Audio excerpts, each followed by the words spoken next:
Haven't you noticed that when you try to change the external circumstances, it's different faces in different places, but it's the same thing? Yeah.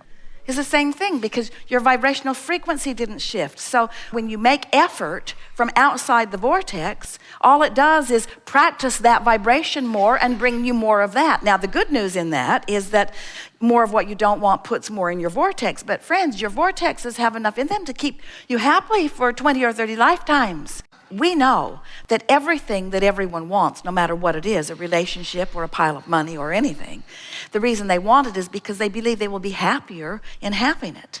And the reason that that's amusing to us, we love you all so much, but it is amusing to us, is that we know that it is only finding that happy place that is necessary to release the resistance, which then would allow everything that you've requested in.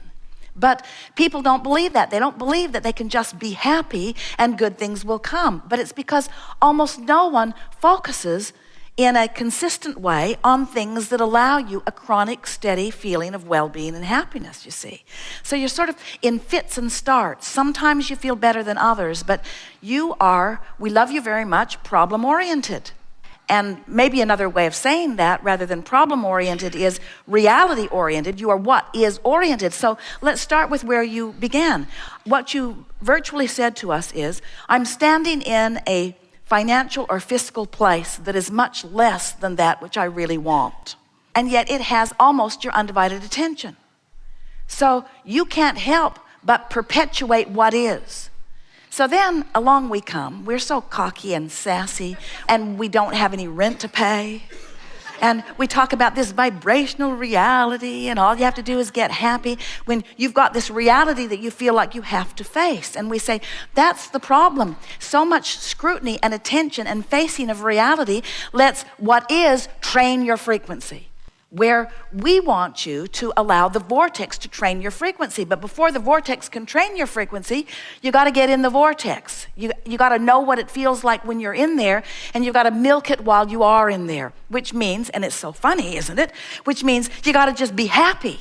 You got to be happy. And if you can be happy over anything that you can discover to be happy about, and if you can sustain that happiness, now the vortex is training your frequency upward, upward, upward, and now the problems or the absence of the money is a vibrational anomaly to where you consistently are. But most people are infrequently here and frequently at a much lower vibration because you watch television. We really are not wanting you to withdraw from the world completely. But it would be nice if you could withdraw from the world every day for 15 minutes through the process of quieting your mind. And in withdrawing from the active vibration and in that absence of resistance, when you meditate, you stop thought. When you stop thought, you stop resistant thought. When there's no resistant thought, your vibration naturally raises. So as your vibration naturally raises and you feel the sort of detachment that comes with that, eventually your frequency will gravitate more easily to that.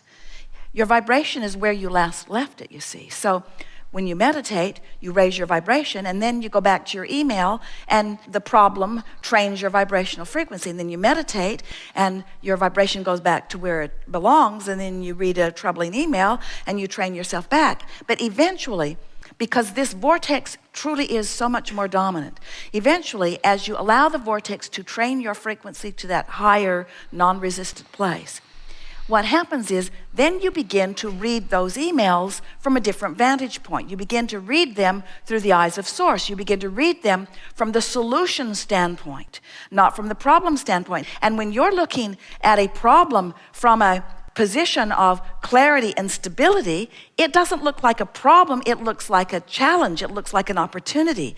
It looks like a fun reason to focus, you see. Can you grasp the idea of being without something that you want and feeling all right? You got to grasp that idea, because you don't have any when you're standing without something that you want, you can't just demand it. You've tried that. You can't just demand it. You can't plead enough. You can't demand enough. You can't make something that you want to come just because you're throwing a fit. You just can't do it. We're pleased with that conversation that we just had. It was a vibrationally moving experience, wasn't it? Aren't you clearer about everything now? Do you feel more determined to feel good? Yes. And in that greater determination to feel good, does that mean you feel more determined to focus? What does that mean? You feel more determined to chill. You feel more determined to ease up. You feel more determined to let the good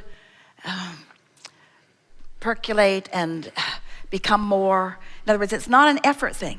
This is the thing that we really want to amplify here on the heels of this conversation, because what we did not just say to you is you need to get in the vortex and you need to focus on being in the vortex and you need to make sure that you're in the vortex and you need to watch your thoughts and you need to monitor your thoughts and you need to, because that's all efforting stuff, isn't it? And that isn't what we said. What we want you to do is to realize that the vortex is there and that it is calling you and that it's easy to get in it and something will take you in every day. And when it does, just enjoy it and don't make it an effort thing. It's what a lot of people were talking about when they were talking about surrendering. It's letting go of the struggle and allowing the well-being that is dominant to raise your vibration. Yes.